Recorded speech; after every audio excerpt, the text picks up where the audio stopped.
भगवान बिरसा मुंडा, विश्वरत्न डॉक्टर बाबासाहेब आंबेडकर या देशातील सामाजिक समरसतेचे जनक महात्मा ज्योतिराव फुले, क्रांतिज्योती सावित्रीबाई फुले, क्रांतीवीर संत्यावीर वीर बाबूराव शेळमाते, कर्मयोगी गाडगे महाराज, संत श्री तुकाराम महाराज, त्याचप्रमाणे ज्या ज्या महामानवांनी सर्वसामान्य जनतेचे राज्य यावं आणि त्यांच्या हिताचे कार्य व्हावं यासाठी कार्य केलं, त्या सर्व महामानवांना मी प्रथमतः या विचारमंचातून कोटी कोटी अभिवादन करतो.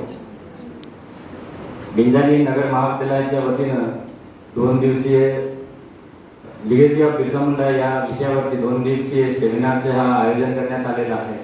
या सेमिनार निमित्तानं आजच्या या सत्राचे चेअरपर्सन म्हणून या ठिकाणी उपस्थित सन्माननीय सुरंगे सर, या सत्राला उपस्थित सन्माननीय डॉक्टर त्रिपाठी सर, त्याचप्रमाणे प्रमुख अतिथी म्हणून उपस्थित सन्माननीय केशव वालके सर, त्याचप्रमाणे या ठिकाणी हा जो आयोजन करण्यात आलेला आहे सर्व आयोजनकर्ते, या ठिकाणी जे उपस्थित PhD स्कॉलर जे आहेत ते, आणि या कॉलेजचे प्रोफेसर, या कॉलेजचे मॅनेजमेंट करणारे, त्याचप्रमाणे मला या ठिकाणी बोलण्याची संधी ज्यांच्या माध्यमातून मिळाली ते सन्माननीय प्रोफेसर आमचे मित्र तुलसी भोयर सर, वंद्रे सर, आणि हा सर्व या ठिकाणी उपस्थित सर्व स्कॉलर बंधू आणि स्कॉलर प्रोफेसर सर्व. या ठिकाणी विशेषतः जो मला विषय देण्यात आलेला आहे की ट्रायबल फ्रेमवर्क, म्हणजे legal framework of tribal rights, म्हणजे आदिवासींचे जे संविधानिक अधिकार जे आहेत त्या अनुषंगाने या ठिकाणी मला विषय मिळालेला आहे. सर वेळ आपल्याला किती आहे? 10-15 मिनिटं तरी आहेत ना. आदिवासींचे संविधानिक अधिकार आपण ज्या वेळेला पाहतो त्यावेळेला त्या संविधानिक अधिकाराला पाहण्यापूर्वी जे संविधान तयार होताना जे डिबेट झालेले आहेत, संविधान निर्मितीच्या अनुषंगाने जे डिबेट झालेले आहेत, संविधानिक डिबेट, त्यांना पाहणे गरजेचं असतं. ज्यावेळेला डिबेट पाहायला जातो, डिबेट का बरं झालं, या देशाची सांस्कृतिक व्यवस्था कशी होती, या देशातील स्वातंत्र्य संग्रामाचे लढे कोणी लढले, हा देश, हा भारत देश, आणि याच्यामध्ये लढल्या गेलेले विविध क्षेत्रातील जे लढे होते ते कशा अनुषंगाने लढले, त्याच्या मागचा कारण का होता याचा सुद्धा विचार करणे काळाची गरज आहे. कारण क्रांतीसूर्य भगवान बिरसा मुंडा यांचं योगदान विशेषतः जलजमीन जंगलाच्या अनुषंगाने योगदान राहिलेलं आहे. आणि बिरसा मुंडाच्या मागची परिस्थिती जेव्हा आपण पाहतो, तिलका मांझीचा जो इतिहास आपण पाहतो, पश्चिम बंगाल, झारखंड, बिहार आणि ओरिसा हा एक बेल्ट त्या साईडला भेटतो. मध्य भारतामध्ये आपण पाहतो बाबूराव शेळमाके, संत्यावीर, आपण जे काही आंदोलनं पाहतो, मध्य भारतातली आंदोलनं पाहतो, त्याच्यामध्ये छत्तीसगड, महाराष्ट्र, मध्य प्रदेश, तेलंगणा या ठिकाणचं क्षेत्र येतो. त्यानंतर तिकडं आपण नॉर्थ ईस्टचे जे आंदोलनं पाहतो, नॉर्थ ईस्ट प्लेसमध्ये सिंगपो आंदोलन जे झालेले, शिवशिष्टाचा जो एरिया आहे त्या ठिकाणी सुद्धा आदिवासींची आंदोलनं झाले. अर्थातच संपूर्ण भारतवर्षामध्ये आदिवासींना आंदोलनं केलेली आहेत. म्हणजे सर्वाधिक या देशामध्ये जे आंदोलन झाले ते आंदोलन आदिवासीचे आहे. आणि ते आंदोलन आदिवासीचे आंदोलन नाहक झालेले आंदोलन नाही, तर या देशाच्या जल जमीन जंगलावरती सर्वप्रथम आदिवासीचा अधिकार होता. त्या जमिनी त्यांच्या अखत्यारीत होत्या. ब्रिटिश शासनाने ते त्यांच्याकडून हिसकावून घेण्याचा ज्या वेळेला प्रयत्न केला त्यावेळेला सर्वाधिक आंदोलन हे आदिवासींचे झाले. आणि या गोष्टीचा अभ्यास क्रांतीसूर्य महामानव भगवान बिरसा मुंडांना होता. त्यांच्या पश्चात जयपाल सिंग मुंडा, ज्यांनी भारतीय संविधान सभेवर जाऊन त्या ठिकाणी आदिवासींची वकालत केली. डॉक्टर बाबासाहेब आंबेडकरांच्या सोबतीनं भारतीय संविधानामध्ये 5वी अनुसूची आणि 6व्या अनुसूचीचा समाविष्ट केला. त्याच्यामध्ये सर्व हे महामानवांचे जे विचार होते, आदिवासी महामानवांची क्रांती होती, आदिवासी महामानवांचे लोकतांत्रिक जी व्यवस्थेबद्दलचे विचार होते, ते विचार त्या भारतीय संविधानामध्ये समाविष्ट करण्याचा प्रयत्न केला. आणि त्यातूनच आपल्याला जे आपण 5वी अनुसूची म्हणतो आणि 6वी अनुसूची म्हणतो, आदिवासीच्या संविधानिक अधिकारामध्ये सगळ्यात मोठा महिलाचा पाऊल म्हणजे 5वी अनुसूची आणि 6वी अनुसूची आहे. परंतु दुर्दैवास्पद लीगल फ्रेमवर्क मांडताना दुर्दैवास्पद आम्हाला ते मांडावं लागतं की 5वी अनुसूची आणि 6वी अनुसूची अजूनही देशामध्ये इम्प्लिमेंट व्हायची आहे. ज्या पद्धतीनं अंमलबजावणी व्हायला पाहिजे 5व्या अनुसूचीची आणि 6व्या अनुसूचीची, त्याचा अवेअरनेस देशामध्ये अजूनपर्यंत जायचा आहे. आणि बिरसा मुंडांच्या विचाराकडे पाहताना आपण म्हणतो की बिरसा मुंडांचा विचार म्हणजे हा काय, तर आदिवासींना वाचवण्याचा विचार. बिरसा मुंडांनी फक्त आदिवासीसाठी क्रांती केली, हा एक जनरल कॉन्सेप्ट मानला जातो. परंतु बिरसा मुंडांची क्रांती ही फक्त आदिवासीसाठी नव्हती. त्यांना धरती आबा फक्त आदिवासीच्या अँगलला नाही म्हटलेलं आहे. बिरसा मुंडांना धरती आबा म्हटलं आहे कारण संपूर्ण भारतवर्षाला वाचवण्याचे त्यांचे विचार होते, पर्यावरणाला वाचवण्याचे त्यांचे विचार होते. आज ग्लोबल वॉर्मिंगचा दौर आहे. ग्लोबल वॉर्मिंग म्हणजे काय, वैश्विक उष्णता वाढ. एकीकडे ग्लोबल वॉर्मिंगच्या नावाखाली या देशामध्ये विविध प्राधिकरण राबविल्या जात आहेत. त्याच्यावर मी थोडा डिस्कस करणार आहोत. सर्वप्रथम मी ग्लोबल वॉर्मिंग काय आहे नेमका तो माझा समजवण्याचा प्रयत्न राहील या सेशनच्या माध्यमातून. तर या पृथ्वीवर जेवढे काही जीव आहेत ते जीव आपल्या तोंडावाटे कार्बन डाय ऑक्साईड पृथ्वीवरती सोडत असतात. आणि जे वनस्पती आहेत ते वनस्पती त्या कार्बन डाय ऑक्साईडला आपल्या फोटोसिंथेसिसच्या माध्यमातून घेत असतात. हे सामान्य प्रक्रिया आहे, ही नियमित प्रक्रिया आहे.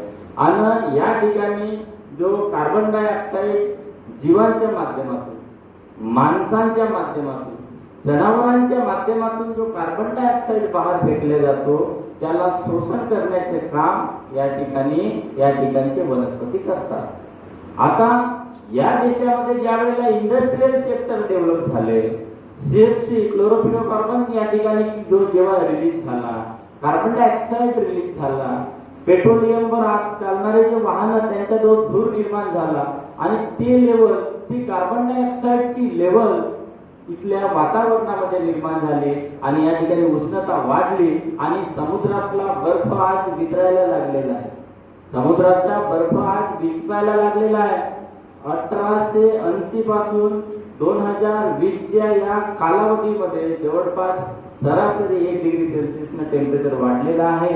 आणि ज्या ठिकाणी बर्फ हा गोठलेल्या अवस्थेत होता तो बर्फ वितळायला लागलेला आहे.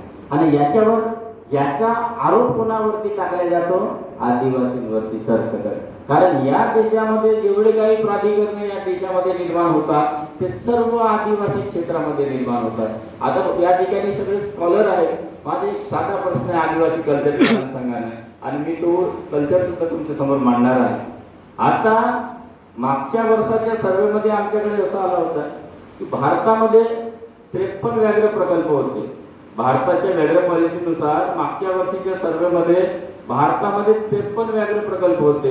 या वर्षीचा सर्वे सांगते भारतामध्ये 58 व्याघ्र प्रकल्प झाले. म्हणजे एका वर्षात 4 व्याघ्र प्रकल्प वाढले.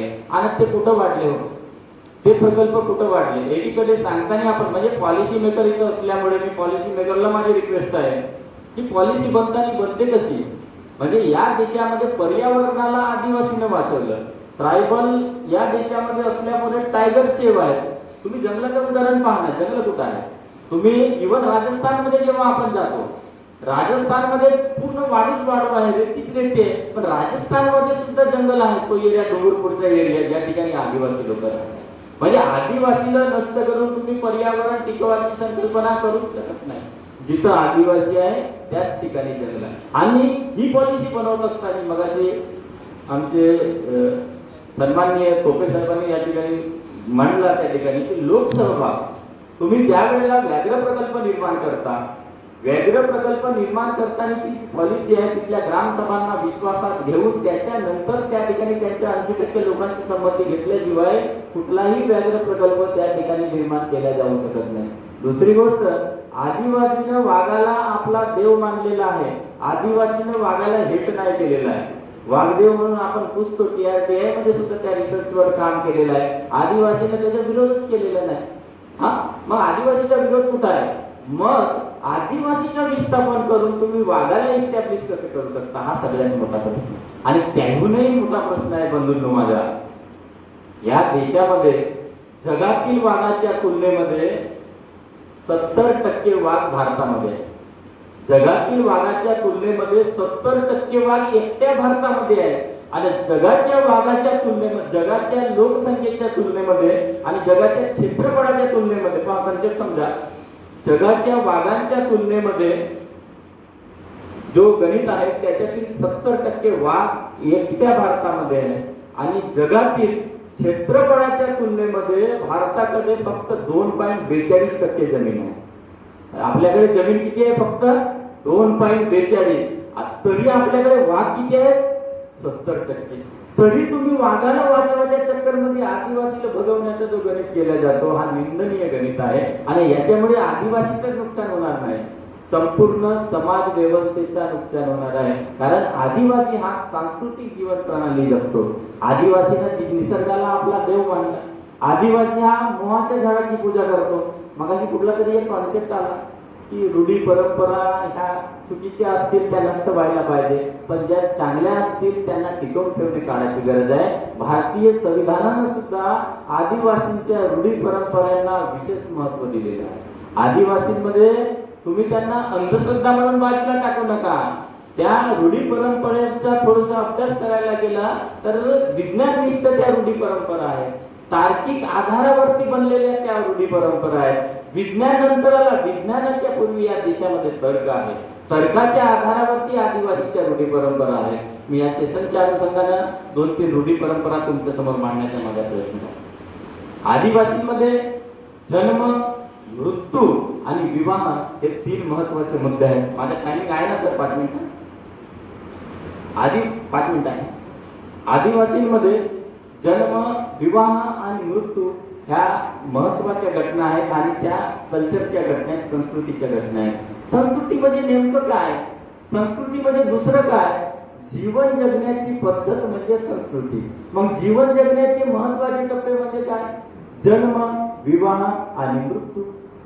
संस्कृती म्हणजे जीवन जगण्याची पद्धत आणि जीवन जगण्याचे महत्वाचे टप्पे म्हणजे जन्म, विवाह आणि मृत्यू. जन्म संस्कार आदिवासीचे जेव्हा पाहायला जातो आपण, मृत्यू संस्कार जेव्हा आदिवासीचे पाहतो आपण, विवाह संस्कार आदिवासीचे पाहतो आपण, त्यावेळेला त्यांच्या प्रत्येक संस्कारामध्ये पर्यावरणाचं प्रोटेक्शन झालेलं आहे. आदिवासीने या देशामध्ये आदिवासीने मोह फुलाला अनन्यसाधारण महत्व दिलेलं आहे. मोहाची आदिवासी माणूस पूजा करतो. आता मोहाची पूजा का बरं आदिवासी माणूस करतो? ज्या वेळेला या देशामध्ये मी एग्रीकल्चरचा विद्यार्थी असल्यामुळे तो कन्सेप्ट मी थोडा मांडतो. ज्या वेळेला या देशामध्ये अन्नाचा शोध लागायचा होता, भाताचा रिसर्च व्हायचा होता, त्यावेळेला आपले लोक मोहफुलं खाऊन जगले. ज्या मोहफुलाच्या आधारावरती आपला जीवन व्यापन केला, त्याच्यामुळे त्या मोहाच्या झाडाला आदिवासींना आपला देव मानला. या महाराष्ट्रामध्ये, इंडियामध्ये, विशेषतः महाराष्ट्रामध्ये या ठिकाणी सोयाबीनचा रिसर्च आहे. तुमच्या 1963च्या दरम्यान सोयाबीन आपल्याकडे येते. सोयाबीन ज्या वेळेला या देशामध्ये नव्हती त्यावेळेला एडिबल ऑइल म्हणून, खाण्याचा तेल म्हणून आपण लोक मोहापासून जे टोर बनते त्या टोरीचा तेल आदिवासी लोक पीत होते, म्हणजे भाजी बनवत होते, स्वयंपाक करत होते, त्या टोरीच्या तेलाचं ऑइल काढत होते. त्याच्यामुळे त्या मोहाच्या झाडाला आदिवासींनी पूजलं. या देशामध्ये पूर्वीच्या काळामध्ये जे बाळंतपण व्हायचं, या देशामध्ये पूर्वीच्या काळामध्ये जे बाळंतपण व्हायचं, बाळंतपण झाल्याच्या नंतर रक्तस्राव व्हायचा आणि रक्तस्राव झाल्याच्या नंतर आरे रुरल हॉस्पिटल, पीएससी वगैरे आहेत त्या नव्हत्या त्या काळामध्ये.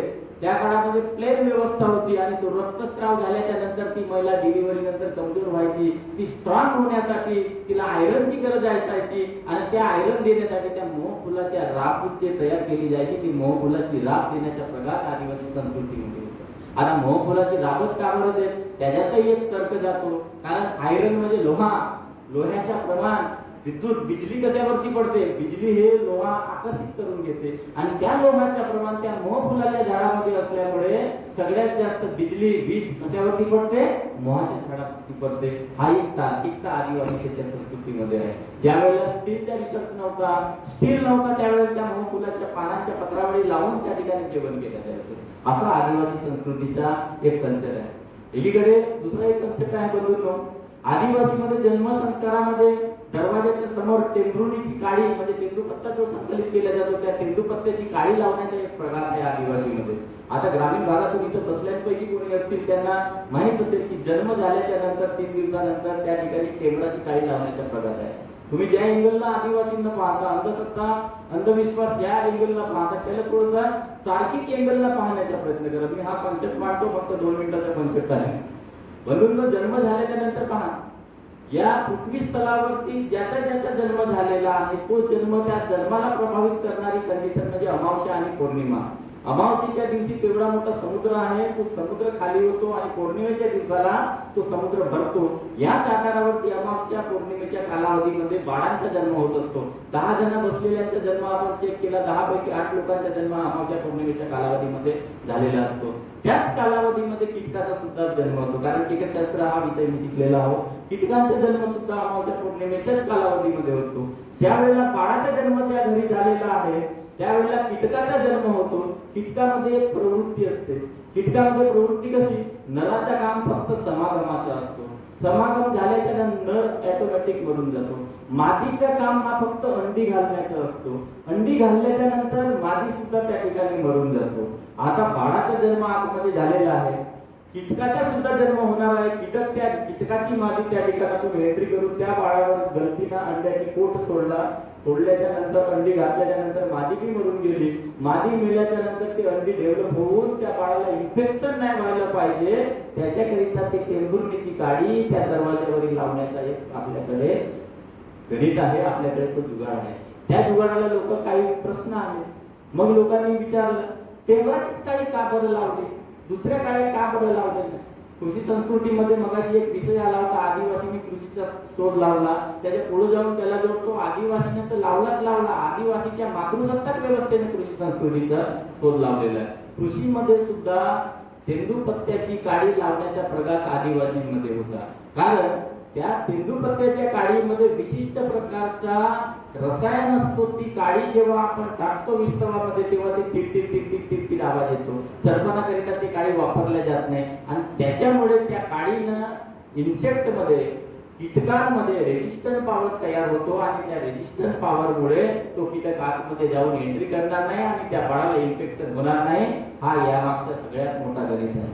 तुम्ही वनस्पतींच्या अनुषंगाने काही लोक कल्चरमध्ये आम्ही थोडाफार जो आमच्या गरजेपुरता जो जंगलातून लाकडा आणतो त्याच्याबद्दलही काही लोकांचे गैरसमज आहेत. आदिवासीने जंगल साफ केला, आम्ही त्या ग्राउंड मध्ये राहतो, आम्हाला माहित आहे जंगल कोणी काढला. FDCM नावाची जे यंत्रणा आहे, forest development corporation limited, FDCM ने या देशामध्ये त्यांचं काम आहे फॉरेस्टचे डेव्हलपमेंट करणं. या देशातली सगळ्यात जास्त कटिंग कोणी केली असेल तर FDCM ने केलेली आहे, त्या डिपार्टमेंटने केलेली आहे आणि त्यांच्या संस्थांनी केलेलं आहे. इव्हन MFD जो गव्हर्नमेंटचा रेग्युलर फॉरेस्ट आहे त्यांनी सुद्धा त्या ठिकाणची कटिंग केलेली आहे. तुम्ही बघाल, तुम्ही आमच्या विवाह पद्धतीमध्ये आम्ही त्या ठिकाणी ज्या मोवईच्या डेअरी लावतो, आता रिसेप्शन होते. आदिवासी कल्चर पाडण्याचा माझा प्रयत्न आहे, त्या अनुषंगाने हा विषय निघाला. आता आपण रिसेप्शन करतो किंवा मंडप वगैरे वेगळ्या पद्धतीचा सजवतो. पूर्वीच्या काळामध्ये अजूनही ग्रामीण भागामध्ये त्या ठिकाणी लग्न व्यवस्थेमध्ये मांडव तयार करताना मोवईच्या डेअरी लावण्याचा प्रघात अजूनही आहे. आपण मोवईच्या डेअरी लावतो. मला सांगा, आदिवासीला सांगायला कोणता आरेपो आला होता किंवा कोणता DFO आला होता की तुम्ही मोवईच्या डेअरी लावा? म्हणजे त्या मोवईच्या डेअरी जेव्हा आम्ही मांडवाला लावतो, मांडवाचा पाणी जेव्हा त्या मोवईच्या डेअरीला लागतो त्यावेळेला त्या डेअरी जिवंत होतात आणि जंगलातून काढून आणल्याच्या नंतर काटलेला भाग फुटला आणि त्या व्यतिरिक्त जंगलामध्ये जो त्याच्यात तुकडा राहिला, जिथून काटला आणि त्याच्यात तुकडा राहिला, त्या तुकड्याला ज्या वेळेला पाणी लागतो त्यावेळेला तो तुकडा पण जिवंत होतो. म्हणजे आदिवासीचं सायन्स एवढं स्ट्रॉंग आहे की ज्या झाडाला कापते तो झाड बी कोणत्या झाडाला कापत आहे आदिवासी, जो झाड कापल्याच्या नंतरही डबल जगते त्याला आदिवासी कापून राहिला. हा आदिवासीचा सायन्स आहे, हे आदिवासीची कल्चर आहे. काही गोष्टींमध्ये, काही बाबींमध्ये या गोष्टी कमी जास्त असतील, काही ज्या रूढी परंपरा चुकीच्या असतील, पण संभवतः आम्ही जेवढ्या रूढी परंपरा पाहतो, इव्हन मयत झाल्याच्या नंतर आदिवासीची बॉडी मयत झाल्याच्या नंतर सुद्धा दफनविधी आहे आमच्यामध्ये. आदिवासींमध्ये दफनविधी आहे. बॉडी मयत झाल्याच्या नंतर ते बॉडी निसर्गाच्या कामामध्ये येतो. एवढा मोठा निसर्गवाद आदिवासींच्या संस्कृतीमध्ये आहे. परंतु त्याच आदिवासींना ग्लोबल वॉर्मिंगच्या नावाखाली, वैश्विक उष्णता वाढच्या नावाखाली या देशातून व्याघ्र प्रकल्प बनवून, आता मला काही लोकांनी तो कन्सेप्ट मांडताना सांगितलं व्याघ्र प्रकल्पाची गरज काय. आम्ही विरोध म्हणून नाही सांगत, पण जो करायचा आहे ना मग लिगली करायला पाहिजे. लिगली फ्रेमवर्क जे आहे, कारण 2006चा जो कानून आला, 2006चा कानून असंच नाही आला. देश स्वतंत्र झाल्याच्या नंतर जो निस्तार कानून होता 1961चा, त्याला 1972 मध्ये जो वाईल्ड लाईफचा कानून आला, वाईल्ड लाईफ प्रोटेक्शन ऍक्ट, त्याच्यामध्ये संपवण्यात आला. 1980चा वन संरक्षण अधिनियम आला, त्याच्यामध्ये संपवण्यात आला. आणि 1972 आणि 80च्या अधिनियमाला 2022 आणि 2023 मध्ये संशोधन चालू आहे. तो बहुत मोठा विषय आहे. 20 मिनिटांमध्ये मला त्या सगळ्या गोष्टी क्लिअर होणार नाही. तो विषय मी तेवढ्या याने मांडणार नाही. पण हे जेव्हा पेसर आपण ज्या वेळेला सांगतो, पेसर क्षेत्रामध्ये मायनिंगचे गणित ज्या वेळेला सांगतो, हा पूर्वीपासून आतापर्यंत पूर्वी यांनी 3,500 धरण बनवला. पूर्वी इथल्या व्यवस्थेने, शेवटच्या 1 मिनिट, पूर्वी इथल्या व्यवस्थेनं 3,500 मोठे धरण बनवला. मोठ्या धरणामध्ये जो विस्थापन आहे, सरकारी आकडा सांगते 40% विस्थापन हा आदिवासींचा झाला. आता त्याच्या समोर जाऊन सांगतो मी, त्यापैकी सरकारी आकडा सांगते 24% लोकांचं फक्त विस्थापित लोकांच्या व्यवस्थापन झाला. बाकीचे जेवढे काही लोक 76% लोक आजही दरदर भटकून राहिले. म्हणजे तुम्ही पूर्वीच या देशामध्ये जे तलाव आहेत, मोठे धरण आहेत, त्याच्या नावाखाली आदिवासींचं विस्थापन झालेलं आहे. त्याच्यानंतर जेवढं डेव्हलपमेंट झालं त्याच्यावर तुमचं विस्थापन झालेलं आहे. मायनिंग मध्ये विस्थापन झालेलं आहे. आता गव्हर्नमेंटने डिक्लेअर केलं, सेंट्रल गव्हर्नमेंटने, की 500 गावांना, जो मध्य प्रदेशमध्ये तो पिक्चर आला होता, तो पिक्चर सुद्धा 500 गावांना विस्थापनाच्या वाटेवर त्यांनी आणून ठेवलेला आहे. तर ह्या गोष्टी फक्त आदिवासीसाठी घातक नाही, आदिवासींसाठी घातक याच्यासाठी नाही की आदिवासींना घातक होईल, तर इथल्या संपूर्ण समाज व्यवस्थेला ह्या बाबी घातक होणार आहे. कारण एन्व्हायरमेंट, तुम्ही निसर्गाची जर छेडछाड केला, निसर्गाशी या देशामध्ये जर छेडछाड झाला, तर त्याचा दुष्परिणाम इथल्या संपूर्ण व्यवस्थेवर होणार आहे. त्याकरिता या देशाला साबूत ठेवायचं आहे, इथल्या व्यवस्थेला साबूत ठेवायचं आहे, इथल्या आदिवासींना साबूत ठेवणे, इथल्या कल्चरला साबूत ठेवणे काळाची गरज आहे. आदिवासी संदर्भाने जेवढे काही जे अमेंडमेंट झालेले आहेत किंवा जेवढे काही कायदे झालेले आहेत, त्या कायद्यांचा अभ्यास होणे काळाची गरज आहे. आणि मी म्हणतो म्हणून देवाजी तोपेंच्या साहेबांच्याच भाषेमध्ये सांगेन, मी म्हणतो म्हणून तुम्ही त्या गोष्टींना एक्सेप्ट करू नका. तुम्ही त्यांना वाचा, त्यांचा रिसर्च करा. 1961चा निस्तार पहा, 1969चा एनटीएफपी मोनोपॉली ऍक्ट पहा गव्हर्नमेंटचा, 1972चा वाईल्ड लाईफ प्रोटेक्शन ऍक्ट पहा, 1980चा वन संरक्षण ऍक्ट पहा, 1996चा पेसा ऍक्ट पहा, panchayat extension in schedule area, त्याच्यानंतर 2006चा वनाधिकार कानून पहा. 2006च्या वनाधिकार कानून मध्ये सुद्धा नाण्याची एकच बाजू, म्हणून मी तो विषय मांडणार नाही. नाण्याला 2 बाजू असतात मला मान्य आहे, परंतु 2006च्या वनाधिकार कानून मध्ये सुद्धा सेक्शन 316 क्लिअर म्हणते. आम्ही मागच्या 10 वर्षापासून त्याच्यासाठी झटत आहोत. आमच्या इकडे सुद्धा 122 गावांना वन हक्क प्राप्त आहे. त्याच्यापैकी 69 गावांचं मॅनेजमेंट आम्ही करतो. आम्ही सुद्धा झटत आहोत. सेक्शन 316 म्हणते गाव सीमे अंतर्गत व सीमे बाहेरील जो काही गव्हर्नमेंट उपज आहे त्याचं संकलन करण्याचा संपूर्ण अधिकार तिथल्या ग्रामसभेचा आहे. परंतु सरकारने अजूनपर्यंत या बाबीला मान्यता दिलेला नाही. गाव सीमा कुठल्याही गावामध्ये, नॉन पेसा एरियामध्ये, आम्ही पेसा चित्राशी नाही, नॉन पेसा चित्राशी, महाराष्ट्रातील 59 गावं जे आहेत, 59 तालुके जे आहेत ते पेसा चित्रामध्ये येतात.